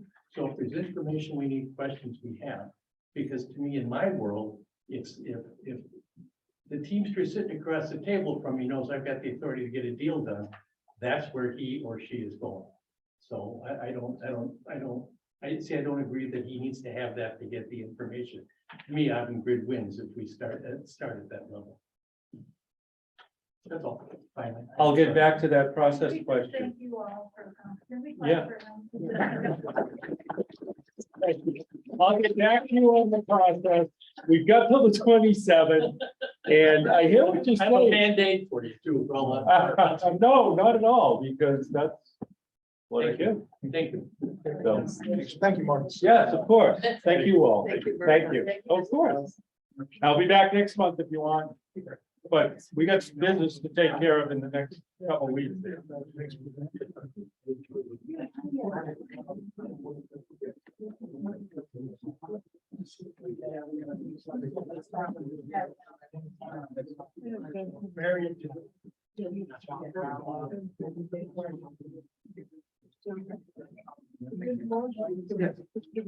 Real quick. Want to call it? What's that? What else is on there? It's not much. We're gonna see all of it. I'll just say, in general, our next meeting is on November 1st, 2022. The Barnstable Local Comprehensive Plan Committee will have a representative named James Upper here to take our opinions on what's happening with the Barnstable LTD, which decides what's happening with the town in general. So, that's it. Did you all hear that? Yeah. No. The local comprehensive plan will be discussed at the next meeting, November Yeah. 1st. The OVA taken a position in front of the town. Is there, you said, I would listen to groups. The OVA. haven't taken any decision. The OPPA has. Did you, I don't know, meeting and decide how you want to, what you want to do, whether you want it to come through, but you want it Dowses, whether it's fine just the way it is, or whether you don't want it at all. I mean, he said we listen to groups. I think you've had meetings August, September, October. I think you've got this. The Business Association Steering Committee did take a vote, but we're just a 12-member steering committee representing the Business Association. Did you present it to the town council or whatever? No, to we Mr. Ellis? have written a letter to the town manager, and our opinion is we don't want it to come up ashore at Dowses. That's a number one opinion. If it does have to come up, if it's going to, we prefer them to go down East Bay Road and Old Mill Road rather than right through the business district. But has the Osterville Village Association taken a formal position We have. in writing? We have. Could I suggest that you do? I think it would be helpful, because I think Can you've we heard a Paul said lot we of couldn't, but I thought we input voted from on the it. town. Haven't we taken a vote from the membership on other positions that the OVA stands for? We have, and. In our bylaws that we can? Yes, of course. it is. We can take a vote on a position of what the board would like to see happen. Well, I'm saying, not the board, the OVA as a membership. Of a membership. Yeah. Yeah. I'm just wondering, is it like possible the next meeting we have a Well, vote I think of the you need membership. something by October 27th from the sound of things, and you've certainly had, 3 months of discussion and input, and, Paul's here, and I don't know who's on your board, but I just think it would be helpful if you took a course of action to put something in writing formally to say, we've aired this, and this is the consensus, and boom. It doesn't sound like they're gonna listen to you, but I think it would be worthwhile to take a position. Well, our board members are here right now. I think, John, I think we do have a consensus of all the people that have attended all these meetings. Well, I don't, The consensus, I'm I just mean, the asking the board to do consensus it. I don't was, want to they don't want Dowses privy to the mainly. discussion. I don't want to go to an executive This is committee so- or you meet in between or. Yeah. Well, of course. I would just suggest, what we did in Centerville, and it was really at the request of, Avangrid, was to, reach out to a representative group of our Centerville residents to get their input on which route they prefer to see. Ken Kimmel used the term, we want to be good neighbors, always at the meeting when he said that, and said that we want to be good neighbors. In our case, we had the 2 routes that were being looked at. And he said, if there is, a strong opinion from the community for one route or the other, we do not want to, we would unlikely oppose what the citizens want. So we advertised, we had signs, we did email blasts, we sent a press release to the papers and the online, Cape Cod Online, to Lynn Poyant at the town, asking them similar to what they did for Avangrid, advertised. And then we held and we told the public when they came, it was an advisory input, which route we preferred, and we took a vote of the people in the room. So, it's something you might want to consider. And we put a letter and we outlined exactly what we did, the steps we took. And what the vote counts were down to how many people voted, how many voted each way. We actually got in a position where we had a vote before we had a vote, because people were trying to decide, should we vote? A lot of people felt that, given Avangrid has postponed the project, well, what are we voting for? They're not going to start this. Other people said, we don't want it all together. Other people said, well, we'll vote, but we don't need to vote right now because they postponed it. But the majority wanted to have a vote. The majority voted. There was a 2-to-1 preference for the alternate route. Is it true that they already signed, the town council's already signed the host agreement with the second? Yeah, that was Prior signed- to that the was route, signed- prior to route. Signed long ago. I mean, I heard a couple of people say, well, Centerville wants it. Again, you get back to, when Mark made a comment about, Vineyard Wind project, there were 70 meetings.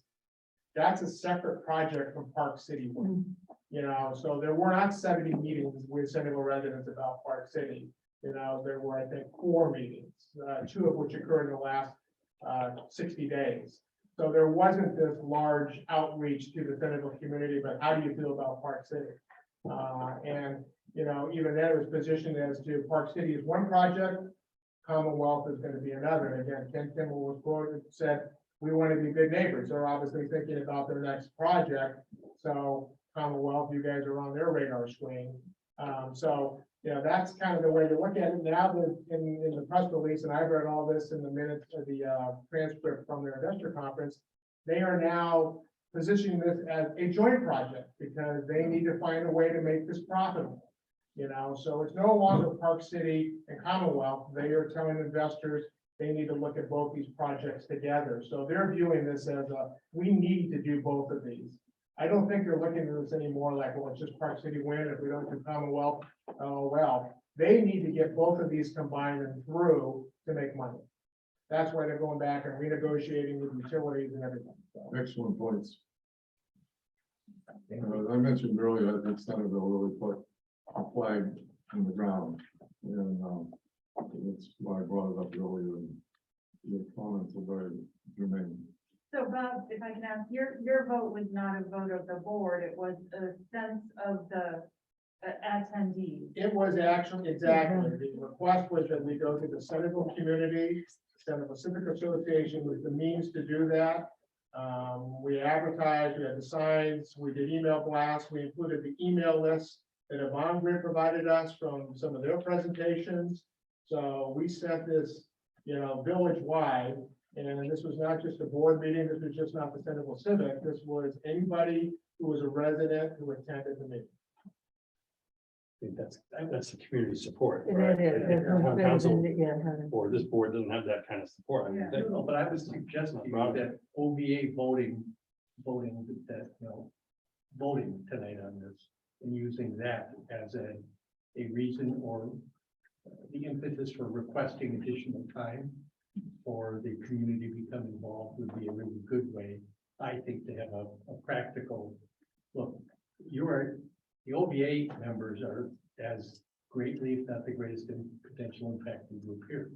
But I'm a little uncomfortable with that though, as a board member, because I know that there are neighbors that I have spoken to that are for this, and I know that there are neighbors that are against it. I don't have a real good feel if you look at our board as a representative of our membership as to where everybody is. I think the local. Don't you think that this is just them asking for time to try to find out where everything, as opposed to. That's all I'm Yes, suggesting. but don't you do that and then take a vote? You don't take the vote. We're gonna first vote and two. then- I think they're asking for the time. To find out. So the question. Because you're the most, in my mind, one of the most dramatically impacted. Okay. potentially by I'm this. sorry, I I think misunderstood. I that would thought be you an said you take a impetus vote for over the- requesting additional time to do the rest of it, that's all. Gotcha, okay. What is the feeling of the rest of the board? I was gonna say, John, what if we, I don't know if this is enough time, but what if we proposed another meeting to address this issue with a vote, say, on, 2 weeks from tonight? Where we just put out emails or whatever, and we get as many of the community here as we possibly could. And that way we would at least have a clear measuring stick of where, now is not the time to do it.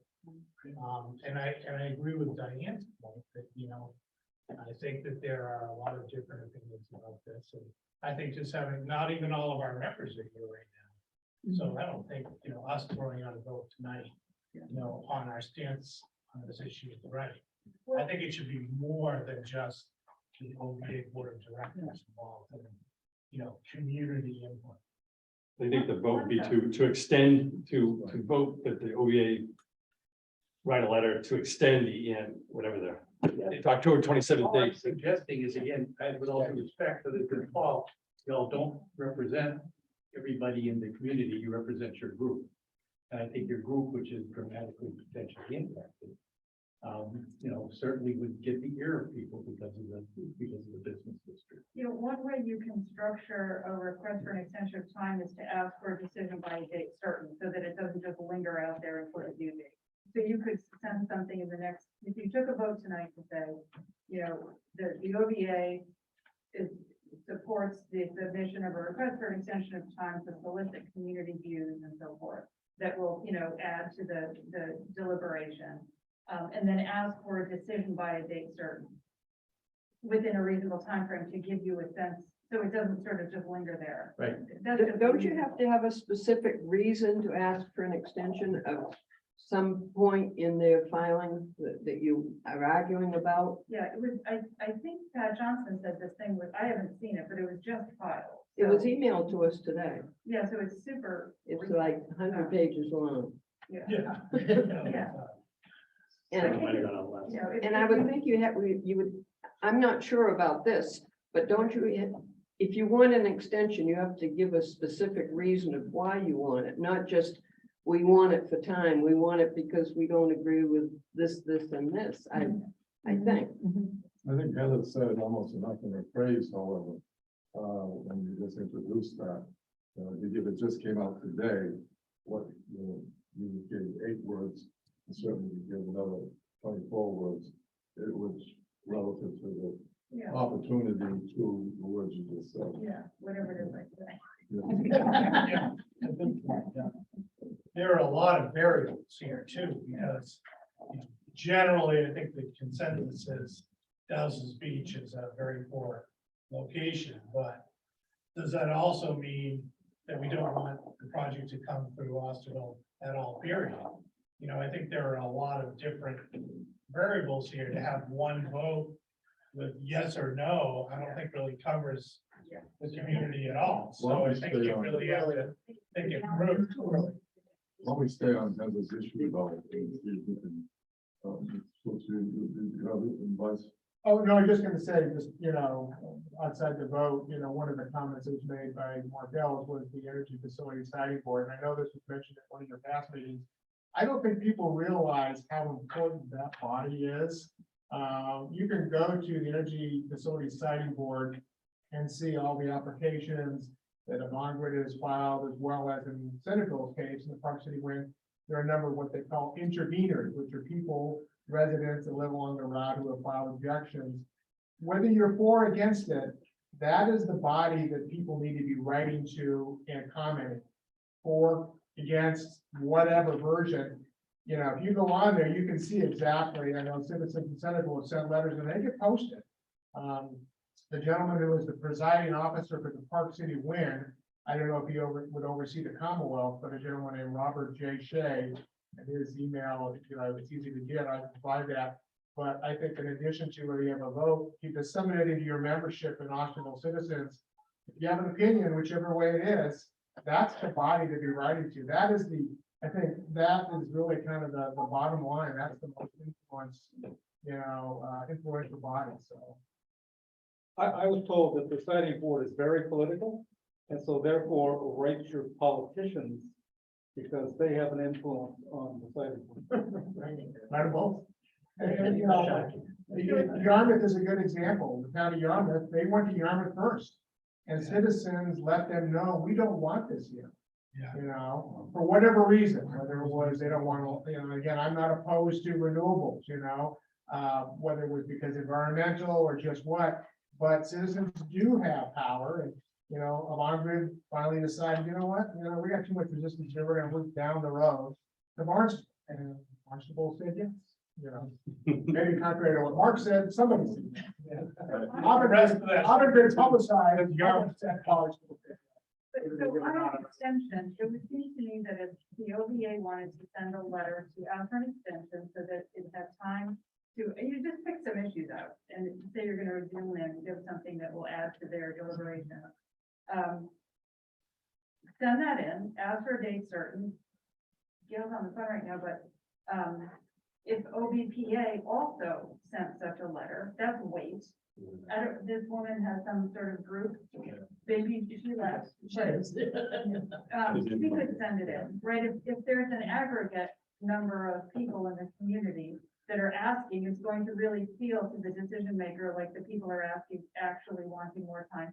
And then just ask for a reasonable amount of time to allow you to do whatever kind of public outreach, because it would, because we don't have press, right? It's really, really hard, right? That would be a good thing to state, wouldn't it? We don't have media here on the Cape anymore. And Could you put that in the motion so we get that? in the I can move floor? whatever I just said. Good luck with that, Robin.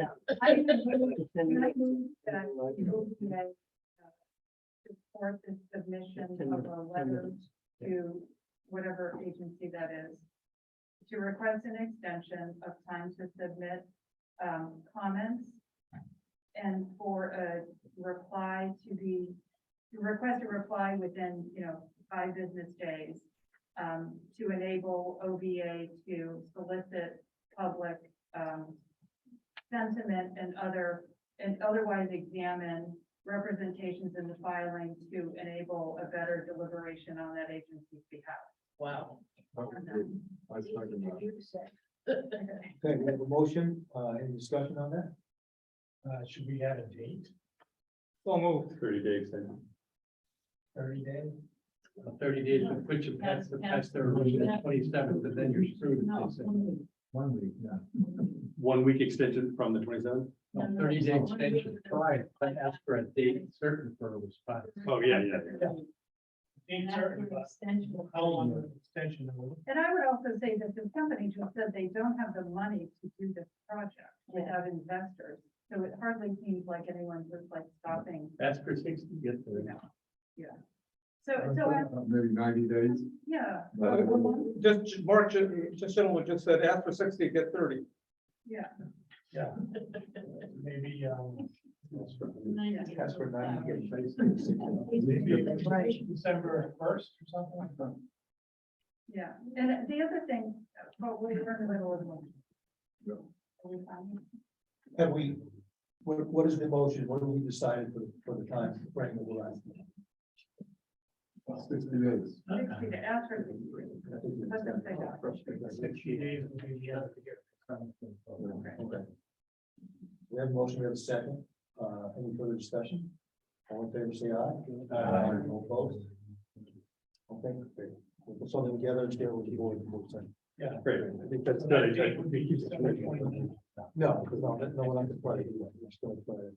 Yeah. Enough time to just, We'll blast. it in the first meeting. I have another first process question. You want to see if there's a sense of the board as to whether you want to start a community outreach process so that you can move toward taking like that community sentiment thing, so that the sentiment isn't just the board, it's the people, and that would require time and effort and stuff. I know she's doing, petition.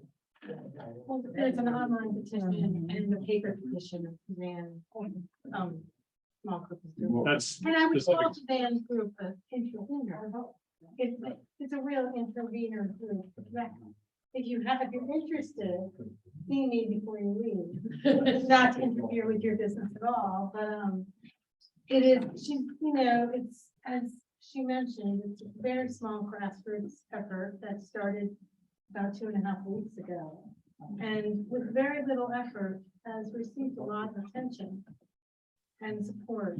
So, letter writing, by the way, is next on the agenda for this intervener group to the siting board, the other permitting organizations that are appropriate, et cetera. So, but it would be great if, and we'll talk to John about this, if at some point the OVA gets, it's a little bit more, if you have an effort to, per se, to coordinate some of these efforts as well.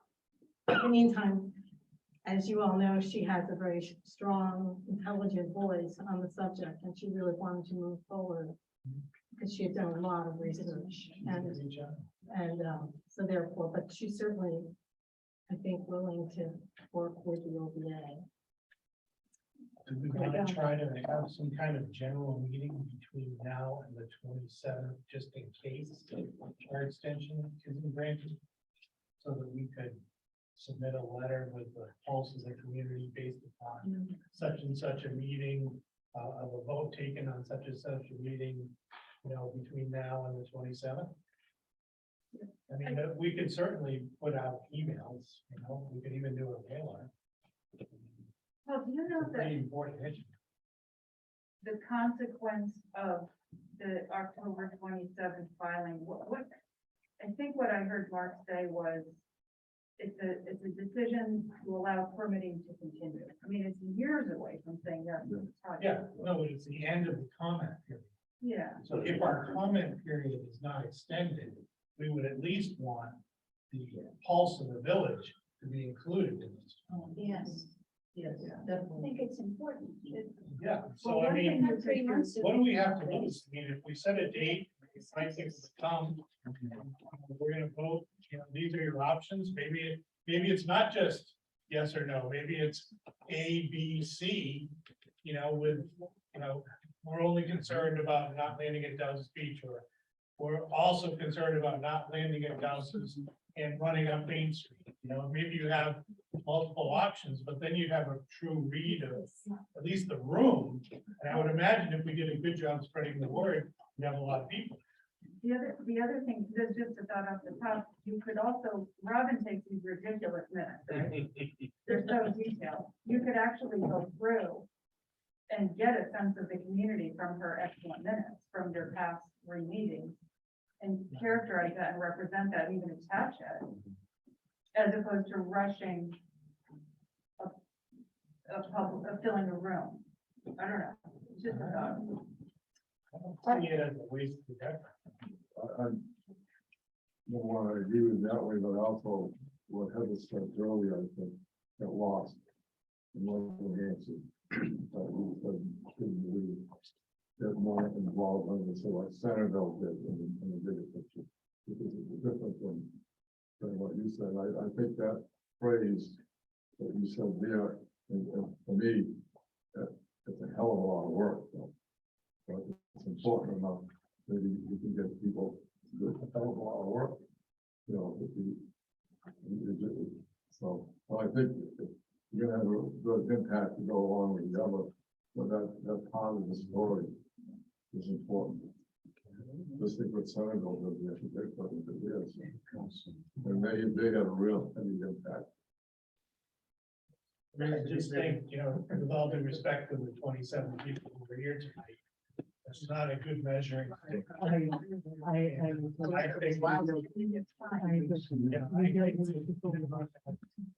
least, you know, 14 days to get the word out and say, come on back, we're gonna talk about this, and we're gonna, you know, take a vote on where people stand on this, and then at least we have something to base, you know, the board's opinions on. Don't you think the weather kept a lot of people away? Oh, yeah. And that may happen again. At least we will try. Gonna fly around this weekend. I mean, as of right now, you know, the comment period ends on the 27th. And do we really know, you know, we know how the people in this room feel. But do we really know how everyone? It's the date, time, and location of the site visit will be published prior to comment period of the end can be extended by at the proponent's request. Then we could ask them. Definitely ask them. I think Paul should ask That might be them. the easiest way to do it. Could you ask Avangrid? I don't know. It doesn't hurt that. Yeah, but I don't think you can. Can he officially speak? You would have to Mr. Schultz. At the third, all the information. Yeah, but- Yeah. Don't make it 2 weeks from tonight. That's the night of the overview. Yeah, that's fine. Do we want to make it schedule them right now? Prior to the 27th. Not on the 27th. It has to be prior to the 27th. So That's what I'm saying. I mean, a few days prior, because you're gonna need to write. that's based on our recent straw poll or whatever it is, whatever we call it. All right, what's a good We day? could probably go as late as the 25th. What's a good day? I'm thinking somewhere the 19th, 20th, 21st, something like that. If you want to do it Friday, you probably, or Monday. So you do it like 19th, 20th, 25th. What is people's availability? I can't do it until after the 18th. 18th is the Tuesday night would be the 25th, right? Tuesday, the 23rd. It's the night of usual vote.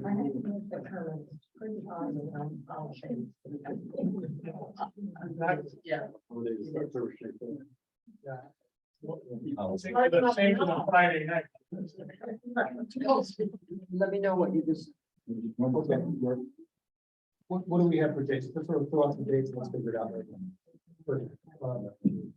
19th is Wednesday, 20th is Thursday, 25th is the Tuesday. How about Thursday the 20th? Thursday, the 20th. You okay with that? Thursday, the I 20th? will, I will not be here. I'm tired. Thursday, 20th. Thursday, 20th. Okay, so we'll do that. That's, we're gonna push to get everybody here, I think. Supposed to get here Thursday, the 20th. That's to get a sentiment. Yeah. So one of the things that I think I saw in Centerville, is had these signs out. Yeah. They had, you can see those Yeah. signs? Like yard sign. Yeah, it's a non-binding. Yeah. Put around town. We actually, Federal Civic did that. We had sign it, do those. But that's a good idea. Okay. Like we have permission to get some signs and put out. Okay. Yeah, the problem is, I'm only, You can vote on it. I don't think that's- they need.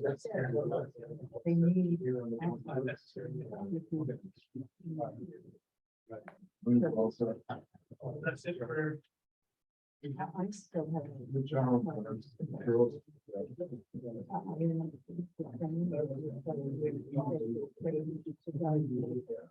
I think. We can have a little help, put some of the chairs back. I appreciate it. We really are. So we're sure. Because I think it's never gonna be. Thank you so much.